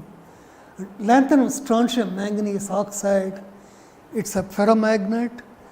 The interaction that leads to ferromagnetism in this case is different from ferrites. In spinel ferrites and hexagonal ferrites, it's a super exchange interaction that leads to the magnetic ordering.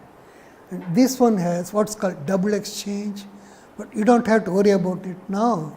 But I want to make sure that you understand the key difference between this oxide, which is ferromagnetic, versus the spinel ferrites, which are ferrimagnetic, or hexagonal ferrite, because it has super exchange, this is double exchange. It's ferromagnetic, but the Curie temperature is very small, close to room temperature, and this is not the material you want to use in a composite, because it will lose its coupling just slightly above room temperature, and you don't want to use it if you can.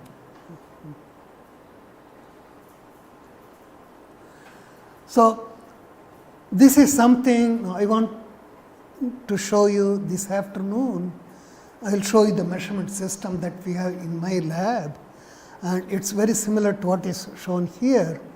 To measure the voltage coefficient, you need a bias magnetic field. So we have an electromagnet to do that, and then the AC magnetic field is produced by a pair of Helmholtz coil.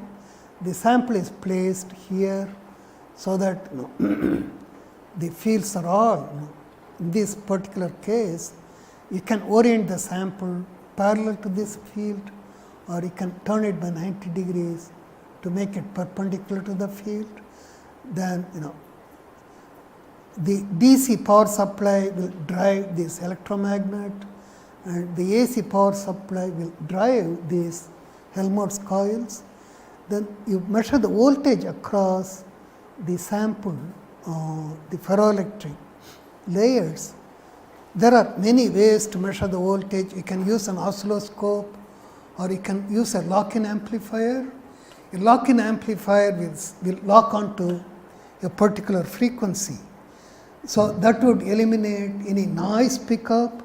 So if you know the frequency of the magnetic field you are applying, then you can lock the voltage measurement to that particular frequency. So it will give you a clean measurement. It won't have fluctuation because of noise pickup. There are other ways to reduce the noise. In our case, these Helmholtz coils are enclosed in a metal box which will shield the Helmholtz coil from picking up any RF radiation from outside sources. That will also reduce the noise. Now, so when you make the measurement, the voltage coefficient is proportional to the product of Q and d over epsilon. Q is the derivative d lambda dh. What's shown here on the right is lambda versus h. D lambda dh is, you are taking the first derivative of this, and this is what is shown in the middle one. Then the bottom one is what you would measure if you change the amplitude of the AC magnetic field.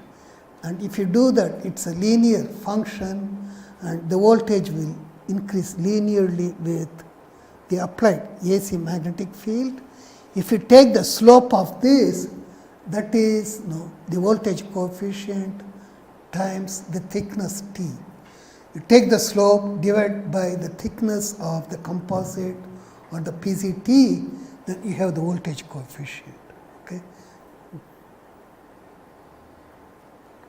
So that's what is shown in this particular example. We put together a multi-layer of nickel ferrite and PZT, and this one had 16 layers of nickel ferrite, 15 layers of PZT, so the total is 31 layers. Each layer is 15 micron in thickness.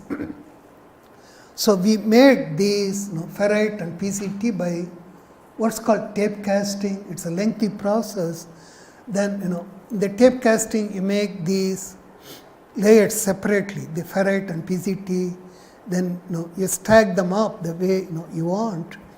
Then just in sequence, nickel ferrite PZT, nickel ferrite PZT. So you build this multi-layer, then you can press it in a hydraulic press, then you can center it at high temperature. Then what you get is a pretty good multi-layer sample, and that's what we had. Then we measured the voltage coefficient. As you see here, as you increase the bias voltage, this is for a constant amplitude of the AC magnetic field applied at 100 hertz, and these are the voltage coefficient for magnetic field, both AC and DC, parallel to the sample plane, and it was initially pole perpendicular. So the voltage was measured across the thickness. The voltage coefficient is in volts, millivolts per centimeter Oersted. It starts with 0, keeps going up and up until it peaks where the slope is maximum. then it keeps going down because you are going above this maximum slope. It keeps going down, down, and then ultimately it goes to zero when the magnetization, when the magnetostriction saturates.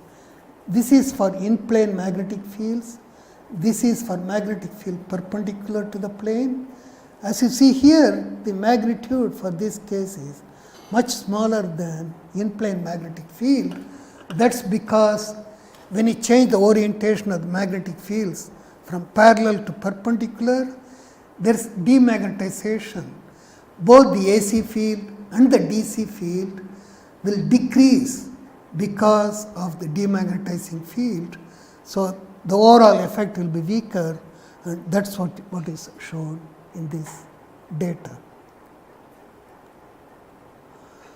And then we considered in the model a series of nano-composites, nano bilayers and nano pillar, nano wire, and it's a series of theory. And let's go through quickly, and I don't want to spend too much time because we don't have very many experimental data to compare with the theory. That's one thing. Number two, in the theoretical model that we came up with, we used the parameters for the magnetic phase and the ferroelectric phase that corresponded to bulk materials. But when you go from bulk to nano, everything changes, all the properties. But we didn't have the experimental values for all these parameters such as magnetostriction and the piezoelectric coefficient. So we ended up using bulk values that will lead to very high overestimates for the theoretical values. So you have to take these values with a pinch of salt. They are not reflective of the reality. It's something imaginary. Okay, just to warn you. Now what's shown here is a bilayer of PZT and nickel ferrite on magnesium oxide substrate. V sub S is what is the volume of the substrate or the thickness. The first very top corresponds to no substrate whatsoever. So it's a freestanding bilayer and it has the maximum value for the voltage coefficient. As you go to a larger volume for the substrate, the value keeps going down. If the substrate volume is 10 times the volume of the bilayer, see how low it is. The reason being, if you have a substrate, the films will not respond to either the magnetic field or the electric field freely. They have a clamping effect to the substrate. The substrate will not allow them to freely expand under the magnetic field, for example. So there is clamping effect, and overall effect will be weaker compared to a freestanding bilayer. Okay. This is for a nano pillar in a host matrix. These are pillars of PZT in a host of nickel ferrite, and the nano pillar is on a substrate. Once again, there are parameters corresponding to the substrate, or here is the radius of this substrate, and then L sub m is the height of this nano pillar. Ls is the thickness of the substrate, and we assume magnesium oxide. Now, when the substrate radius is much smaller than the length of the nano pillar, the clamping is rather weak, but when it is comparable, there is significant reduction in the magnetoelectric coefficient because of the clamping effect. And this one is coaxial nanowire on a template. Here the template is magnesium oxide, that is this cylindrical substrate, and nickel ferrite and PZT, they are grown sequentially on the substrate. So you have nickel ferrite layer, then you coat it with lead, PZT. So it's a coaxial nanowire on a template. Once again, when there is practically no template, there is very weak clamping effect. So as the template grows in radius or in volume, there is clamping effect. So there is a decrease in the voltage coefficient. And the two cases here, the previous ones, nanopillar in a Hose matrix or a coaxial nanowire on a template, they are approximately same magnitude for the voltage coefficient.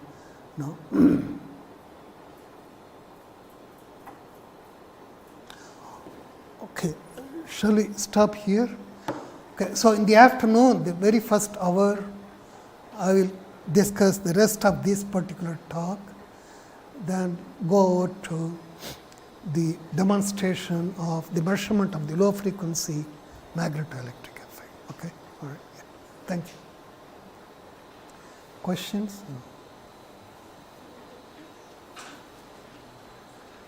I think they are tired.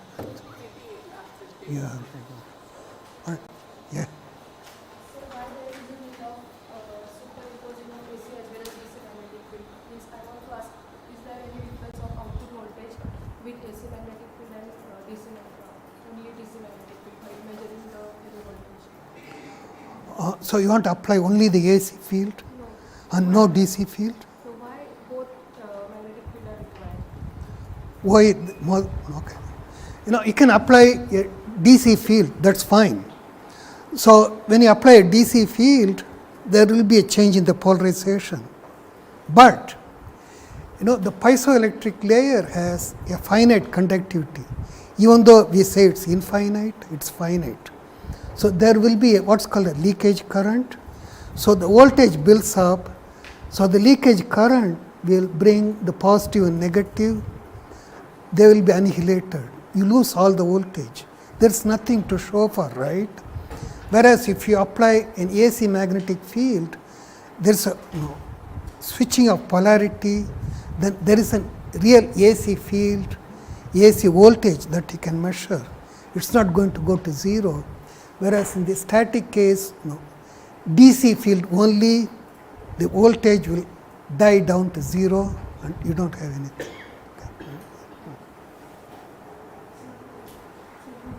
Did multi-layers, 15 layers, stacking composites. So you said you will how will you polarize that composite? Okay, I will show you how to polarize it in the afternoon. So it's very easy to polarize because all you want to do is you heat up the whole composite, apply an electric field. It will affect the magnetic properties of the No, because the ferrite has high enough Curie temperature. When I heat it up, it's only 100 degrees, whereas Curie's temperature is 600 degrees. So it won't affect the magnetic phase. If you apply the field also can disturb the magnetic Magnetic field, you don't have, you are applying during the measurement, right? So it's there. So the only thing is you have to align all the electric dipoles perpendicular to the plane. That you can do by heating it up to maybe 100 degrees, apply a large voltage, several thousand, then cool it back down to room temperature. We let it stand for several hours. So at the end of the day, you have a poled PZT. And many of the bilayers that we use, we can buy PZT already pre-poled from the vendors. They sell it pre-poled PZT, that's rather easy. So once polling is done, how long it Yeah, that's a good question. That's also I'm going to address in the afternoon. There will be some relaxation. You lose the effect in terms of decrease in D33. So it will be 3 or 4%. And some of the PZTs that we got commercially, they are still good after many years. They are not going to die down overnight. but no, they do decrease with time.